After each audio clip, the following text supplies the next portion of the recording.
কটাক্ষ করে বলতেছে, হাল মিন খবর, মোহাম্মদ কোনো খবর আছে? তো মুহাম্মদ সাল্লাল্লাহু আলাইহি ওয়াসাল্লাম বলেন, হ্যাঁ খবর আছে। কি খবর? আমি মেরাজ করে আসছি। সুবহানাল্লাহ। এক করে গুনে গুনে কয়টা জানালা, কয়টা দরজা আছে, কি আছে না আছে সবিস্তারে আমি তাদেরকে বলে দিয়েছি। সুবহানাল্লাহ। তখন আবু বকর চিৎকার করে বললেন, যদি মুহাম্মদ সাল্লাল্লাহু আলাইহি ওয়াসাল্লাম এই কথা বলেই থাকেন তাহলে এই কথাই চিরসত্য। সুবহানাল্লাহ। মান ইয়াদমান লি মা বাইনা লাহইহি ওয়া বাইনা রিজলাইহি, যে ব্যক্তি তার দুই চোয়ালের মাঝখানের যে জবান আছে এবং তার দু পায়ের মাঝখানের যে লজ্জাস্থান আছে, এই দুইটার দায়িত্ব যে ব্যক্তি নিতে পারবে, আমি রসুল তার জন্য জান্নাতের দায়িত্ব নিতে পারবো। আমরা গুনাহ করি কিন্তু আল্লাহ পাক গুনাহের পরিমাণ বেশি লেখেন না, আমলনামায় বদ আমল বেশি লেখেন না, যতটুকু করি অতটুকুই লেখেন।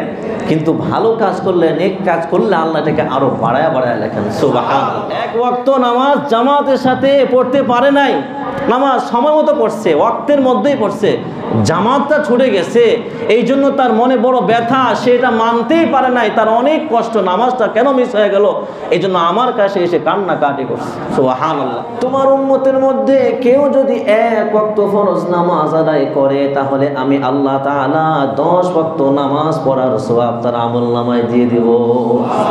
তাহলে 5 ওয়াক্ত পড়লে কয় ওয়াক্তের সওয়াব? 5 10 50। কেউ যদি দৈনিক 5 ওয়াক্ত নামাজ আদায় করে, আল্লাহ রাব্বুল আলামিন যে আগে 50 ওয়াক্ত দিয়েছেন, সেই 50 ওয়াক্ত নামাজের সওয়াব ওই বান্দা পেয়ে যাবে। সুবহানাল্লাহ। মারারতু বিকাউমিন লাহুম আগফারুম মিন নুহাসিন, জাহান্নামের পাশ দিয়ে আমি এমন একটা সম্প্রদায়ের পাশ দিয়ে অতিক্রম করলাম, যেই সম্প্রদায়ের লোকদের বড় বড় তামার ন্যায়, তামার তৈরি বড় বড় নখ ছিল। ইয়াফমিশুনা উজুহাহুম ওয়াসুদুরহুম, তারা তাদের এই বড় বড় নখ দিয়ে, তামার নখ দিয়ে তাদের চেহারা এবং তাদের বুকগুলো খামচাইতেছিল। খামচাইলে কি হয়? রক্তক্ষরণ হয় কি হয় না? জ্বলে কি জ্বলে না? হ্যাঁ, ব্যথা হয় কি হয় না? আল্লাহ রাসূল সাল্লাল্লাহু আলাইহি ওয়াসাল্লাম বললেন যে তারা, হে জিবরাইল, মা হাউলাইল কওম, এই সম্প্রদায় কারা যারা এইভাবে নিজেদের চেহারা এবং বুকগুলো খামচাইতেছে? তখন জিবরিল আলাইহিস সালাতু ওয়াস সালাম বললেন, এরা হচ্ছে ওই সমস্ত লোক দুনিয়ার মধ্যে, ওই সমস্ত লোক যারা দুনিয়ার মধ্যে থেকে সদা সর্বদা অন্য মানুষের গীবত বলে বেড়াতো। নাউজুবিল্লাহ। সপ্তম আসমান ইব্রাহিম আলাইহিস সালাতু ওয়াস সালামের সাথে কথোপকথন হওয়ার পর জিবরিল আলাইহিস সালাতু ওয়াস সালাম ওনাকে সিদরাতুল মুনতাহায় নিয়ে গেলেন। কোথায়? সিদরাতুল মুনতাহা। সিদরাতুন এর অর্থ হচ্ছে গাছ, বড়ই গাছ, এটাকে কুল গাছও বলে। আর মুনতাহা এই জন্য বলা হয়, আরবিতে মুনতাহা অর্থ হচ্ছে শেষ সীমানা, শেষ প্রান্ত। তো সিদরাতুল মুনতাহা কেন বলা হয়? কারণ এটাই হচ্ছে ফেরেশতা, ফেরেশতাদের শেষ গন্তব্য। এই সিদরাতুল মুনতাহার এরপরে কি আছে এটা কেউ জানে না। এই সম্পর্কে আল্লাহ ছাড়া কারো কোনো কি নাই, জ্ঞান নাই। এই সিদরাতুল মুনতাহা পার হয়ে যাওয়ার অনুমতি ফেরেশতাদের নাই। সিদরাতুল মুনতাহার এই পাশে যারা আছে তারা ওই পাশে যেতে পারে না, ওই পাশে যারা আছে তারা এই পাশেও কি আসতে পারে না। তো জিবরিল আলাইহিস সালাতু ওয়াস সালাম সিদরাতুল মুনতাহায় আল্লাহ রাসূলকে দিলেন। সিদরাতুল মুনতাহায় গিয়ে আল্লাহ রাসূল আল্লাহর সাথে সাক্ষাৎ করেছেন। সুবহানাল্লাহ। সিদরাতুল মুনতাহা এটা একটা বড়ই গাছ। এই গাছ সম্পর্কে রাসূলুল্লাহ সাল্লাল্লাহু আলাইহি ওয়াসাল্লাম নিজে বয়ান করছেন যে দেখতে এটা বড়ই গাছের মতো। ওই গাছের এক একটা পাতা হাতির কান আছে না, হাতির কানের মতো বড়। সুবহানাল্লাহ। হাতির কান কি আমাদের কানের মতো? অনেক বড় কান। তো ওই গাছের পাতা কার মতো? হাতির কানের মতো। এবং ওই গাছের যে ফল আছে, বড়ই ফল, এই ফল বড় বড় মটকা আছে না, এই যুগে হয়তো খুব কম দেখা যায়, কিন্তু আমাদের ছোটবেলায় আমরা দেখেছি গ্রামে গঞ্জে বড় বড় মটকা ছিল। তো এই বড় বড় মটকার নেয় এক একটা ফল। সুবহানাল্লাহ। অর্থাৎ বড়ই ফল এক একটা বড় বড় মটকার নেয়। রাসূলুল্লাহ সাল্লাল্লাহু আলাইহি ওয়াসাল্লাম বলছেন যে আমি সিদরাতুল মুনতাহায় যাওয়ার পর আল্লাহ পাক ওই গাছকে আদেশ করলেন যে তুমি আবৃত হয়ে যাও, পাতাগুলো এভাবে ছড়িয়ে ছিটিয়ে আছে। তো আল্লাহর নির্দেশ পাওয়া মাত্রই ওই গাছের যে পাতা আছে পাতাগুলো এভাবে আবৃত হয়ে যায়। তো রসুল এটা স্বচক্ষে দেখেছেন। তো রসুল বলেছেন যে আল্লাহর সৃষ্টির মধ্যে এমন কেউ নাই বা আল্লাহর সৃষ্টির কারো ক্ষমতা নাই যে ওই দৃশ্যের সৌন্দর্য নিজের ভাষায় ফুটিয়ে তোলা। সুবহানাল্লাহ। ওই যে গাছ যখন আবৃত হয়ে যায় ওই দৃশ্যটা এতই সুন্দর ছিল, এতই মনোমুগ্ধকর ছিল যে আল্লাহর কোনো সৃষ্টি এটার ব্যাখ্যা এটা ভাষায় প্রকাশ করতে পারবে না। সুবহানাল্লাহ। তো রাসূলুল্লাহ সাল্লাল্লাহু আলাইহি সাল্লাম এই সিদরাতুল মুনতাহা পার হয়ে গেলেন, জিবরিল কিন্তু আর যেতে পারছেন না। তো এখন সিদরাতুল মুনতাহায় তিনি কিভাবে ওখান থেকে তিনি কিভাবে গেলেন, আল্লাহকে কিভাবে দেখলেন, কিরকম দেখলেন, এগুলো আল্লাহ রাসূল কি করেন নাই, বলেন নাই। তবে আল্লাহর সাথে সরাসরি রাসূলের কি হয়েছে, কথোপকথন হয়েছে, এটা কি সত্যি, এটা মানতে হবে। রাসূলুল্লাহ সাল্লাল্লাহু আলাইহি সাল্লাম আল্লাহর সাথে সাক্ষাৎ করলেন, আল্লাহর সাথে কথোপকথন করলেন। রাসূল বলছেন ফাআউহা ইলাইয়া মা আউহা, আমার উপর যা নির্দেশ দেওয়ার আল্লাহ পাক নির্দেশ দিলেন। অনেক কথাই বলেছেন। এরপরে ফাফারাদা আলাইয়া 50 সালাতান, এরপর আল্লাহ পাক আমার উপর 50 ওয়াক্ত নামাজ ফরজ করেছেন। সুবহানাল্লাহ। তো আল্লাহর সাথে সাক্ষাৎ পর্ব শেষ, কথাবার্তা শেষ। এখন আল্লাহ বলছেন ঠিক আছে আপনি দুনিয়াতে চলে যান, আপনার এই বিধান 50 ওয়াক্ত নামাজের বিধান। রাসূলুল্লাহ সাল্লাল্লাহু আলাইহি ওয়াসাল্লাম এখন কোথায় আসবেন, জমিনে আসবেন। তো জমিনে আসলে তো আগে সপ্তম আসমান পার হতে হবে, তারপরে ষষ্ঠ আসমান, চতুর্থ আসমান, পঞ্চম আসমান, এইভাবে। তো সপ্তম আসমান পেরিয়ে তিনি যখন ষষ্ঠ আসমানে যান তখন মূসা আলাইহিস সালাতু ওয়াস সালামের সাথে সাক্ষাৎ।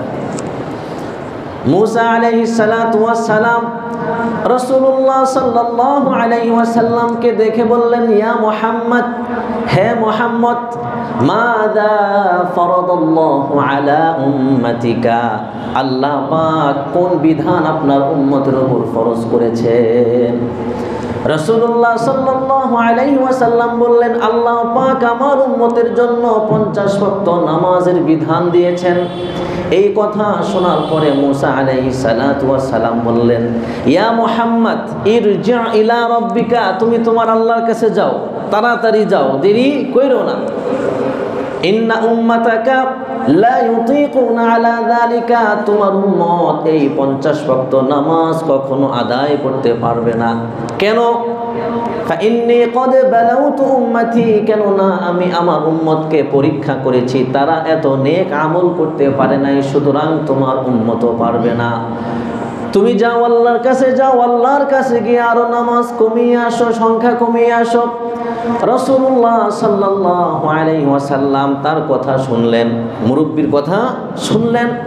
রাসূলুল্লাহ সাল্লাল্লাহু আলাইহি ওয়াসাল্লাম আল্লাহর দরবারে আবার গেলেন, আল্লাহর কাছে বললেন ইয়া রব্বি খাফফিফ আলা উম্মতি, হে আল্লাহ, হে আমার রব, আপনি আমার উম্মতের উপর এই নামাজটাকে আরেকটু হালকা করে দেন।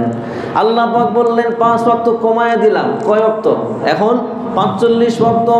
আবার তিনি দুনিয়াতে আসার জন্য ষষ্ঠ আসমানে যখন আসলেন মূসা আলাইহিস সালাতু ওয়াস সালাম বললেন কতটুকু কমাইলেন? আল্লাহ রাসূল বললেন 5 ওয়াক্ত কমাইলাম। মূসা আলাইহিস সালাতু ওয়াস সালাম আবার বললেন আপনার উম্মত পারবে না, আপনি আবার আল্লাহর কাছে যান। রাসূল আবার কথা শুনলেন, মুরব্বির কথা শুনলেন, আবার আল্লাহর কাছে গেলেন। এইভাবে 9 বার আসা যাওয়া করছেন। কয়বার? 9 বার। 5 9 45। প্রত্যেকবারই যখন যেতেন আল্লাহ পাক 5 ওয়াক্ত নামাজ কমায় দিতেন। সর্বশেষ নবমবার যখন 10 ওয়াক্ত নামাজ তখন ছিল, নবমবার যখন আল্লাহর কাছে যান তখন আল্লাহ পাক 5 ওয়াক্ত নামাজ কমায়া দেন। তাহলে থাকলো কয় ওয়াক্ত? 5 ওয়াক্ত। আল্লাহ পাক 5 ওয়াক্ত যখন দিলেন, যখন 5 ওয়াক্তের মধ্যে আসলো, আল্লাহ পাক রাসূলুল্লাহ সাল্লাল্লাহু আলাইহি ওয়াসাল্লামকে বললেন লিকুল্লি সালাতিন আশরুন, হে মুহাম্মদ, প্রথমে তোমাকে 50 ওয়াক্ত নামাজ দিয়েছি, কিন্তু কমাইতে কমাইতে এখন 5 ওয়াক্তে নিয়ে এসেছি। হে মুহাম্মদ, তোমার উম্মতকে তুমি জানিয়ে দিও, তোমার উম্মতের মধ্যে কেউ যদি 1 ওয়াক্ত ফরজ নামাজ আদায় করে তাহলে আমি আল্লাহ তাআলা 10 ওয়াক্ত নামাজ পড়ার সওয়াব তার আমলনামায় দিয়ে দেব। তাহলে 5 ওয়াক্ত করলে কয় ওয়াক্তের সওয়াব? 5 10 50। কেউ যদি দৈনিক 5 ওয়াক্ত নামাজ আদায় করে আল্লাহ রাব্বুল আলামিন যে আগে 50 ওয়াক্ত দিয়েছেন, সেই 50 ওয়াক্ত নামাজের সওয়াব ওই বান্দা পেয়ে যাবে। সুবহানাল্লাহ।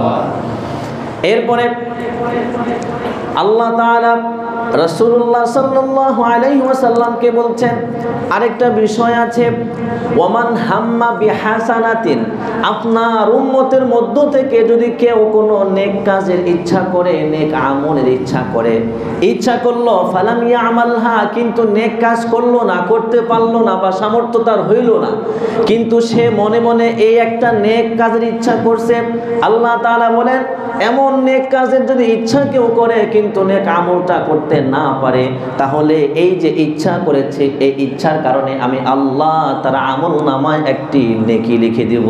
সুবহানাল্লাহ। আল্লাহ পাক বলছেন ওমান হাম্মা বিহাসানাতিন, যদি কেউ নেক কাজের ইচ্ছা করে এবং এই নেক কাজটা আবার বাস্তবেও করে, আগে তো গেল ইচ্ছা করেছে কিন্তু করতে পারে নাই, তাতেও কি আছে? নেকি আছে না নাই? নেকি আছে। আর যদি কেউ নেক আমলের ইচ্ছা করে এবং নেক আমল করে, আল্লাহ পাক বলছেন একটা নেক আমল করলে আমি আল্লাহ 10টা নেকি তার আমল নামায় লিখে দিব। তাহলে এটা গেল নেক কাজের বিষয়, যে ইচ্ছা করলে না করতে পারলেও কি আছে? সওয়াব আছে। এজন্য কি করতে হবে? নেক কাজের ইচ্ছা করতে হবে। এই যে বলা হয় যে আপনারা মসজিদে দান করেন, কে কে নিয়ত করলেন, এই যে ইচ্ছা পোষণ আপনারা করছেন, মন থেকেই তো করেছেন, মন থেকেই নিয়ত করার কারণে ইয়াকিন করেন, বিশ্বাস করেন, নিশ্চিতভাবে বিশ্বাস রাখেন আল্লাহ পাক আপনারা আমল নামায় একটা নেক আমল নেকি লিখে দিয়েছে। সুবহানাল্লাহ। আল্লাহ তাআলা বলেন ওয়ামান হাম্মা বিসাইয়াতিন, আর যদি কেউ কোনো খারাপ কাজের ইচ্ছা করে, ফালাম ইয়ামালহা, কিন্তু খারাপ কাজটা সে করে নাই, আল্লাহ পাক বলেন আমি তার আমল নামায় কোনো গুনাহ লিখব না। কিন্তু নেক কাজের ইচ্ছা করছে, আমি কি করছি? নেক আমল নামায় একটা নেকি লিখে দিয়েছি। আর যদি কেউ খারাপ কাজের ইচ্ছা করে কিন্তু সেটা না করে, তাহলে তার কোনো গুনাহ হবে না। কিন্তু যদি সে খারাপ কাজ করে, তাহলে আমি তার আমল নামায় মাত্র একটা গুনাহ লিখব। সুবহানাল্লাহ। একটা নেক কাজ করলে 10টা নেকি লিখবেন, 10টা নেকি আল্লাহ পাক দিবেন, কিন্তু একটা খারাপ কাজ করলে আল্লাহ একটাই দিবেন। সুবহানাল্লাহ বলবেন। তাহলে আল্লাহ কত দয়ালু। আমরা গুনাহ করি কিন্তু আল্লাহ পাক গুনাহের পরিমাণ বেশি লেখেন না, আমল নামায় বদ আমল বেশি লেখেন না, যতটুকু করি অতটুকুই লেখেন। কিন্তু ভালো কাজ করলে, নেক কাজ করলে আল্লাহ এটাকে আরো বাড়ায়া বাড়ায়া লেখেন। সুবহানাল্লাহ। তাহলে আল্লাহ মেহেরবান কিনা, আল্লাহ দয়ালু কিনা, আল্লাহ রহমান রহিম কিনা? বলেন, আওয়াজ করে বলেন। রাসূলুল্লাহ সাল্লাল্লাহু আলাইহি ওয়াসাল্লামকে কথা বলার পর আল্লাহ বললেন ঠিক আছে এবার আপনি চলে যান।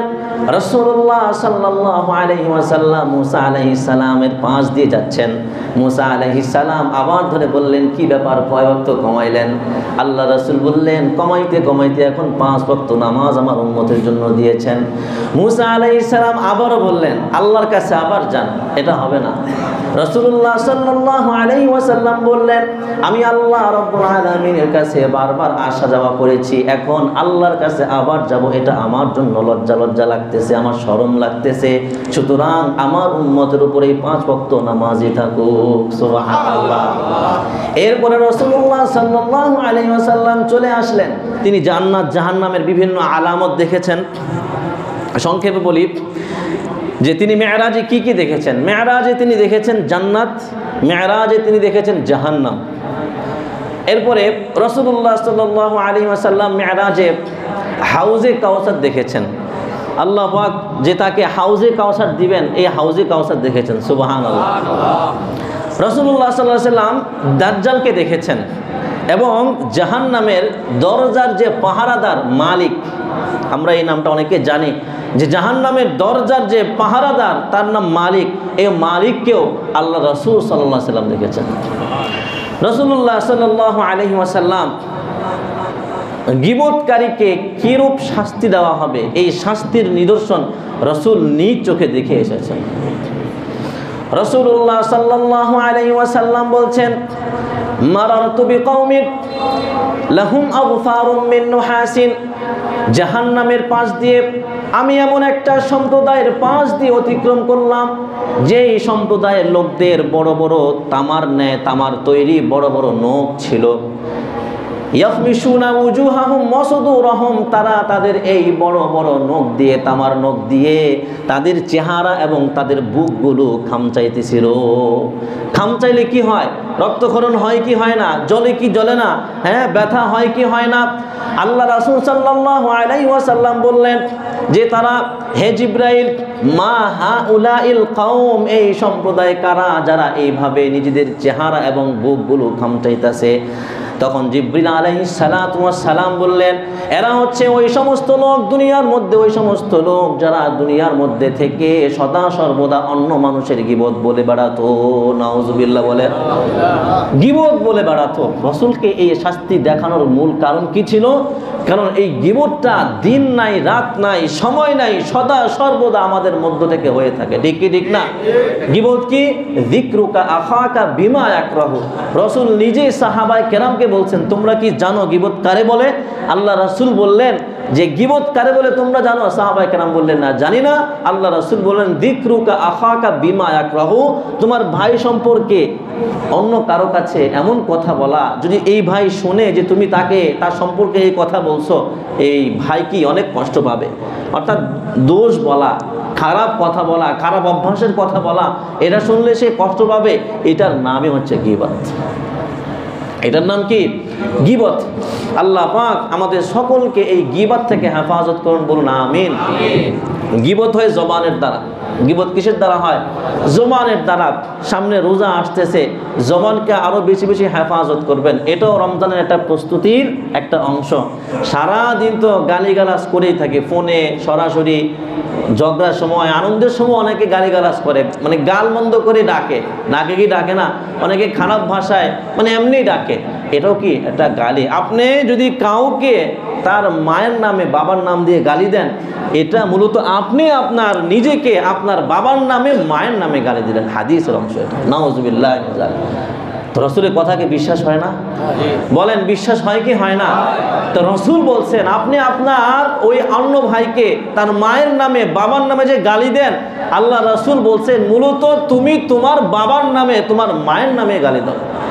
এটা তোমার মায়ের উপর আসে, তোমার বাপের উপর আসে, তোমার বাবার উপর আসে, তার বাবার উপর এটা কি আসে না। এজন্য একটু সতর্ক থাকতে হবে, মুখটাকে সংবরণ করতে হবে।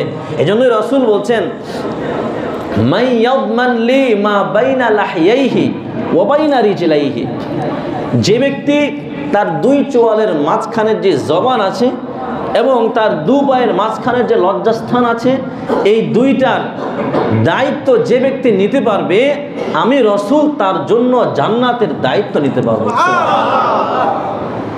রাসূল কত কঠিনভাবে বলছেন, এই দুইটার দায়িত্ব যদি কেউ নেয় আর কিছু লাগবে না, আমি রাসূল তার জন্য জান্নাতের দায়িত্ব নেব। সুবহানাল্লাহ।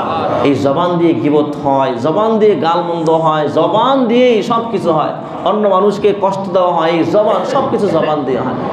আল্লাহ পাক আমাদেরকে হেফাজত করুন, বলুন আমিন। আর জবান দিয়ে যে গীবত গাই, এই গীবত গাওয়া মানে কি? মৃত ভাইয়ের গোশত খাওয়া। বলেন কি খাওয়া? মৃত ভাইয়ের গোশত খাওয়া। আল্লাহ পাক বলছেন, আইয়ুহিব্বু আহাদুকুম আন ইয়াকুলা লাহমা আখিহি মাইতান ফাকারিহতুমু, তোমাদের কেউ কি চাইবে যে সে তার ভাইয়ের, মৃত ভাইয়ের গোশত খাক? আল্লাহ পাক তো জানেন আমরা কেউ চাইবো না, এই জন্য আল্লাহ পাক অগ্রিম বলে দিয়েছেন ফাকারিহতুমু, তোমরা কেউ চাইবে না এই কাজটা করতে, তোমরা সকলেই অপছন্দ করবে।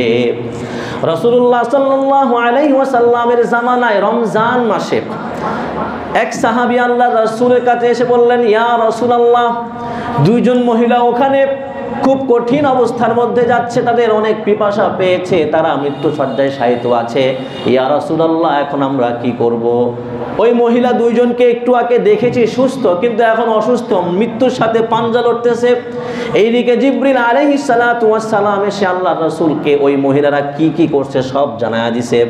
আল্লাহ রাসূল বললেন, ওই মহিলা দুইজনকে নিয়ে আসো আমার সামনে, দুইটা বড় পাত্র নিয়ে আসো।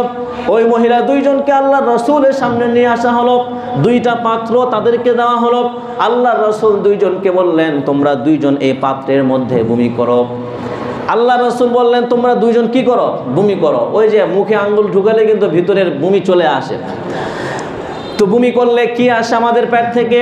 আমরা যে খাবার খেয়েছি যে ডাল ভাত মাংস গোস্ত খেয়েছি, যা খেয়েছি ওই খাবারটাই কিন্তু বের হয়ে আসে, অন্য কিছু বের হয়, রক্ত বের হয়, পুজ বের হয়, পেটের কিডনি বের হয়ে যায়, কলিজা বের হয়ে যায়, কিছুই বের হয় না।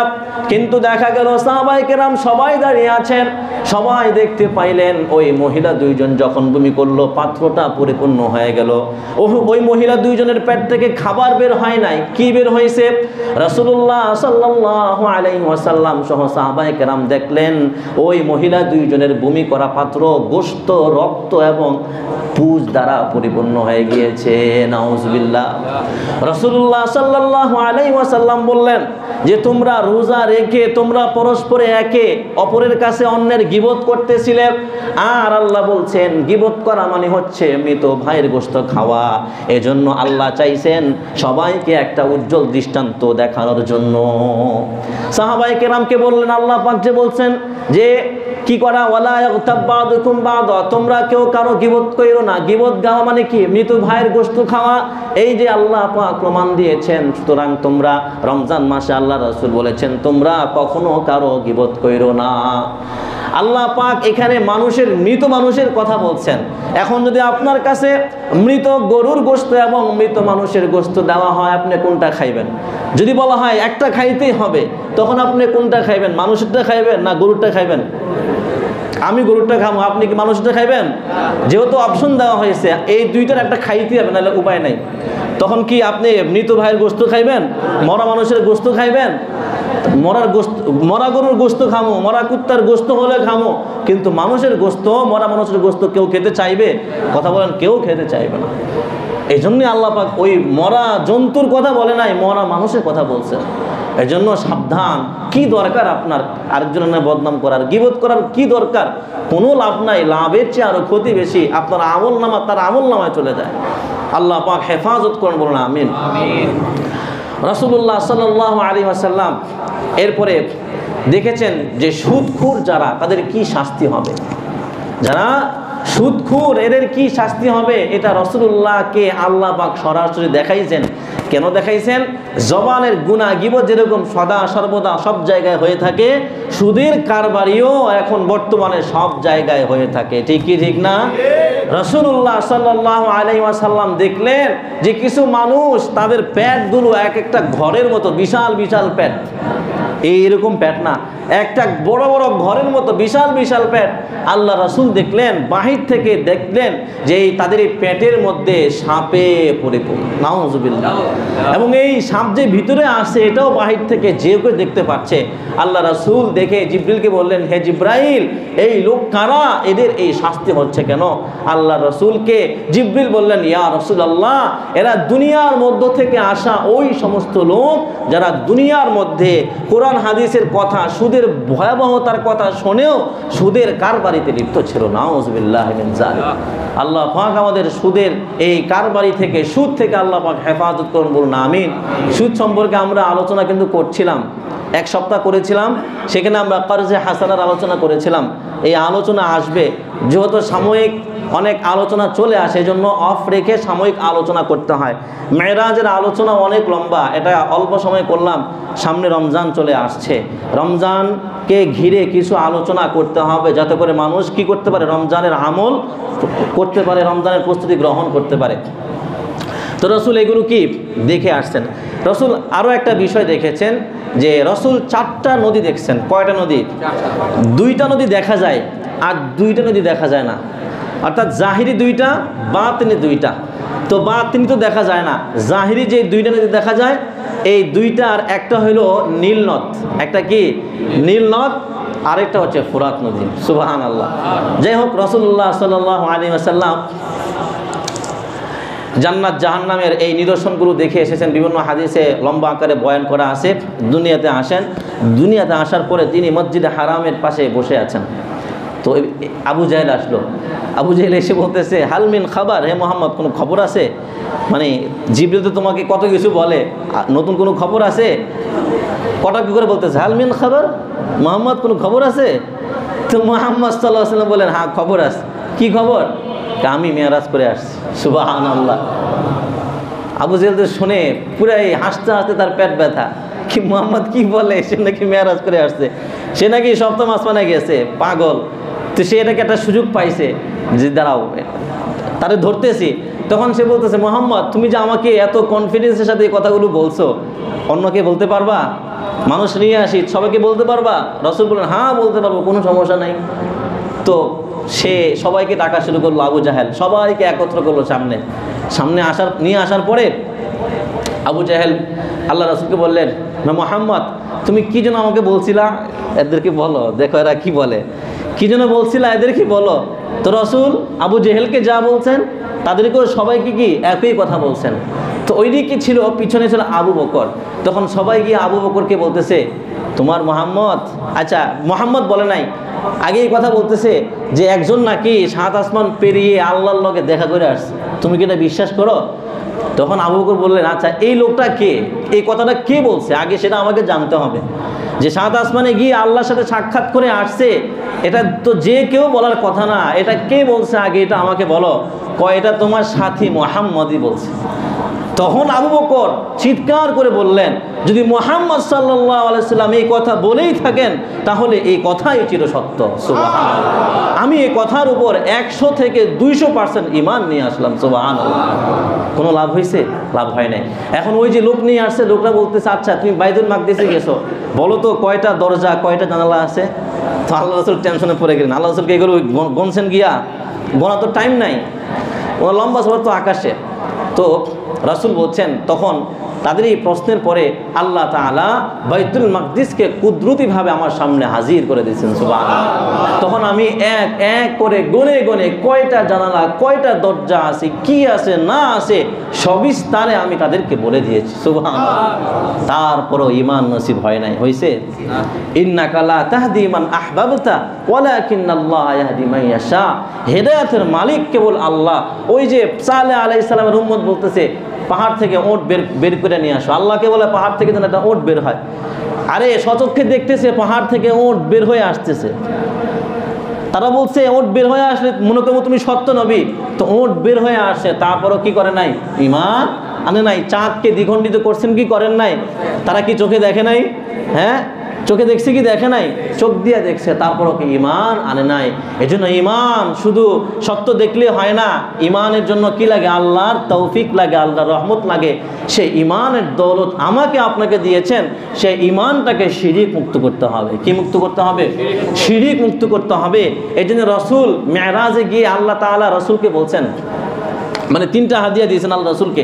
1 নম্বর হাদিয়া 5 ওয়াক্ত নামাজ। 2 নম্বর হাদিয়া আল্লাহ পাক বলছেন, রাসূলকে বলছেন, পরে রাসূল আমাদেরকে বলছেন যে সূরা বাকারার শেষ 2টা আয়াত বিশেষভাবে আল্লাহ পাক দিয়েছেন। বিশেষত্ব কি?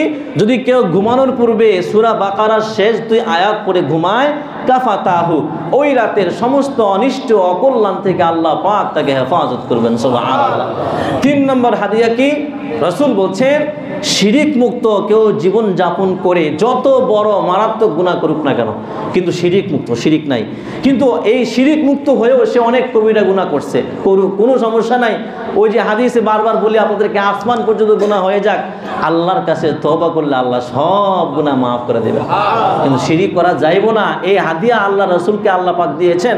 শিরিক মুক্ত হয়ে যে যত বড় গুনাহ করুক না কেন, আমি আল্লাহর কাছে তওবা করলে আমি আল্লাহ তার সব গুনাহ মাফ করে দেব। সুবহানাল্লাহ।